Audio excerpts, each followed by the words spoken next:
In today's video, we have two men who are both released on licence for murder. The pair would team up robbing cannabis crops, but would take a detour to attack and burn alive a young woman. The depraved pair will cover their tracks and come up with a plan to outsmart the law. This is Curios&Spiritual. We take a deep dive into the case of probably the most two depraved killers you will ever see.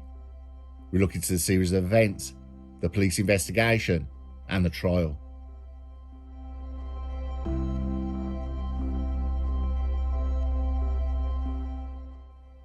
We go to Sunderland the month of August 2017.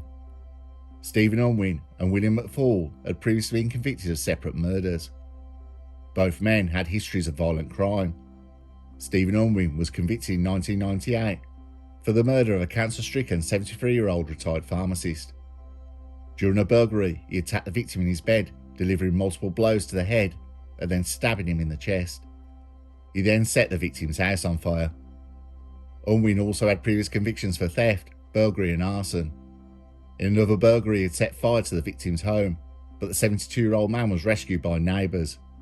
Unbelievably, he was released on licence in December 2012. William McFall was convicted in 1996 for murdering an 86-year-old woman who was a widow. He hit her repeatedly in the head with a hammer during a burglary. He then hid the murder weapon in a graveyard.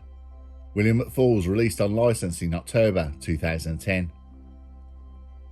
The pair had previously met in prison and followed each other around the prison system. They developed a strong friendship and unbelievably both served under 13 years of their sentences. The parole board frees them on licence. After their release, the two men meet up again.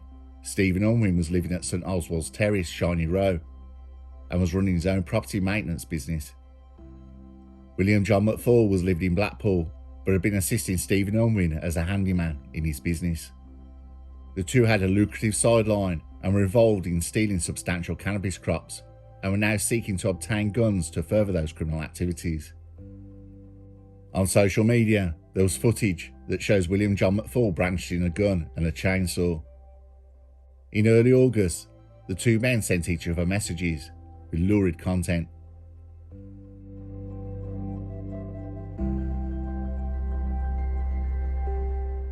Miss Quyen Ngoc Nguyen was 28 years old.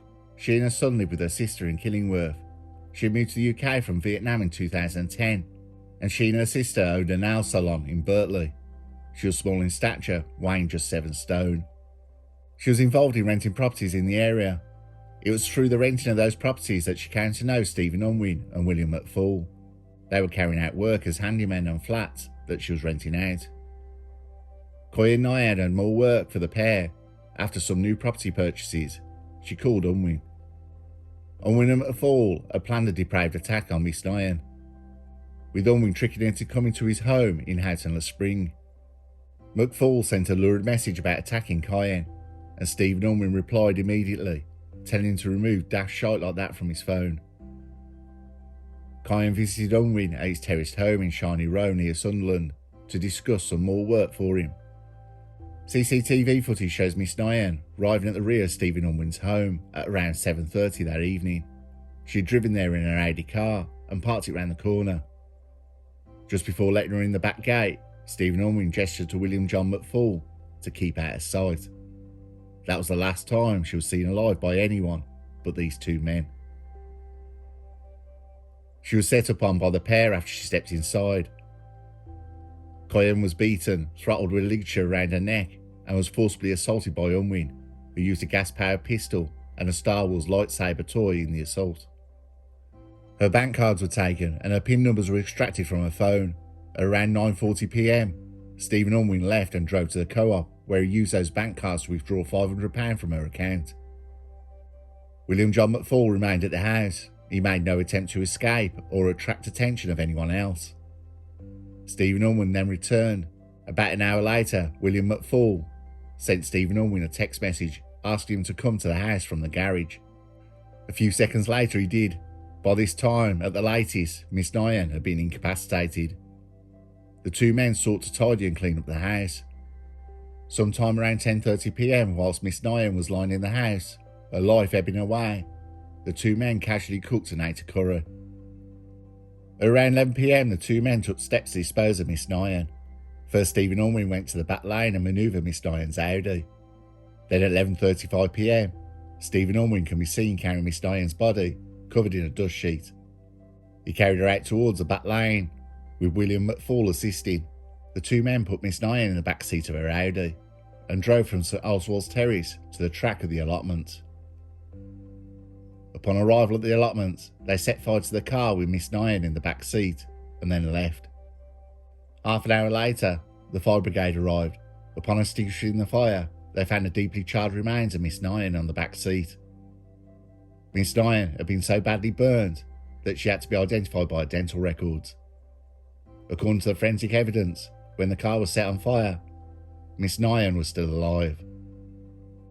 In the meantime, Stephen Unwin and William McFall calmly walked back from the site of the fire to St Oswald's Terrace.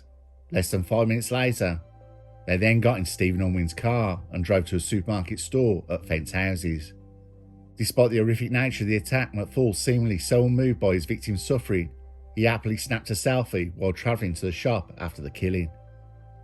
In the disturbing image, Unwin is pictured in the background, not looking at the camera. They withdrew cash from Miss Nguyen's bank account, and through the night they managed to withdraw £1,000.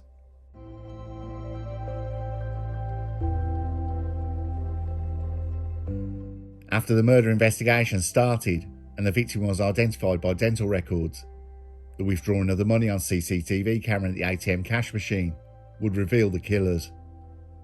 Painstaking and time-consuming analysis of phone data, text messages and DNA left no doubt. Stephen Unwin and William John McFall were arrested and charged with murder and remanded into custody.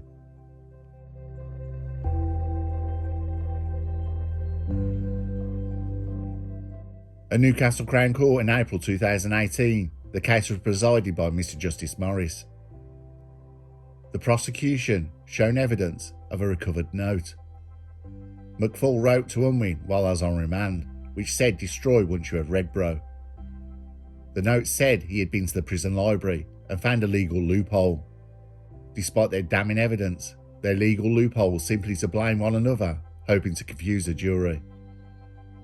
Unwin claimed McFall strangled their victim with a ligature, a scene he walked in on while buying cigarettes at the local co-op. McFall said he watched Unwin smother her before he went to the shop. A jury just took 4 hours to find both guilty of murder and Unwin guilty of forcible assault. McFall was cleared of forcible assault. The judge said this was the second murder committed by each of Stephen Unwin and William McFall. This murder of Miss Nguyen was premeditated. It involved premeditation and sadistic conduct, as evidenced by the use of the gun and the lightsaber. It was a murder conducted for gain. I find that she endured great physical and mental suffering in the course of her 4-hour ordeal prior to her death. Finally, her body was virtually destroyed in the fire. Additionally, this was all conducted against a backdrop of criminal enterprise involving stealing highly valuable crops and use of violence in attempts to procure guns. Stephen Unwin, you're a calculating, manipulative and ruthless killer. William John McFall, you are an extremely violent man, capable of monstrous behaviour.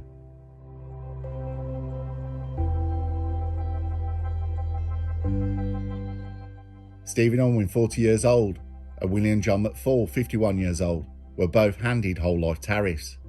They will never be free. In an outburst from the dock, McFall shouted, "You found an innocent man guilty, so you have. I have never had a fair trial." Quyen's sister in an interview questioned why the two men were released from their original sentences, both imposed for the murder of vulnerable elderly victims at their homes in the 1990s. She said the British government had been too kind to evil men. David Hines of the National Victims Association said the parole board and the probation service must be held accountable for McFall and Unwin being free to kill. He said the parole board makes these decisions about who is and who is not fit to be free from prison, and when it goes wrong, as it so catastrophically has in this case, they are never held to account, and this is wrong. We need to put some fear back into these people, some sense that the decisions they are making are vital to the safety of the general public, but as things stand, no action is ever taken when things go wrong. someone involved in freeing 2 people, in failing to monitor them correctly, in allowing this young woman's murder, should see themselves be standing in front of a court to answer their failings. It's another appalling example of how the justice system is failing the people it is set up to protect.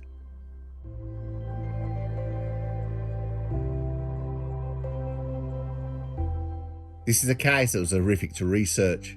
An innocent woman tortured for hours and burnt alive in her own car. I covered the case with similarities of a convicted murderer being released, only to commit another barbaric murder after release by a parole board, calling the man low risk. I had messages saying that this rarely happens and parole board is not at fault. I disagree, so here we have another.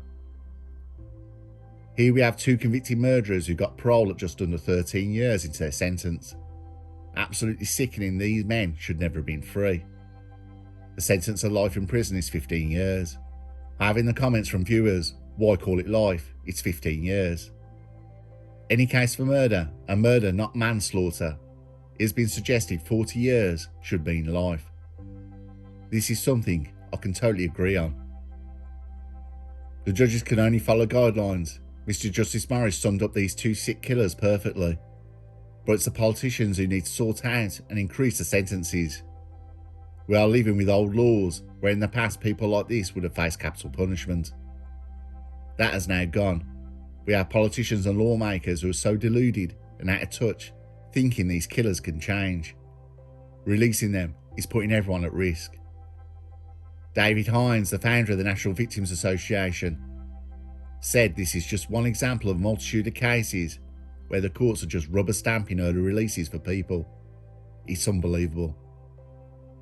And he is so right. These 2 sick muppets made me think back to another pair of sickos, the railway killers, 2 dangerous men acting on their fantasies. The idea of being tough guy gangsters appealed to these 2 in their sideline of robbing crops. But we've seen before on this channel what happens to people robbing crops. Maybe that would have been a better justice than us, the taxpayer, having to support these 2 no marks for the rest of their lives. Quyen Ngoc Nguyen's death was horrific. A small lady who stood no chance against these sickos. And the family is so right. We look after the killers more than the victim. A son will now grow up without his mother.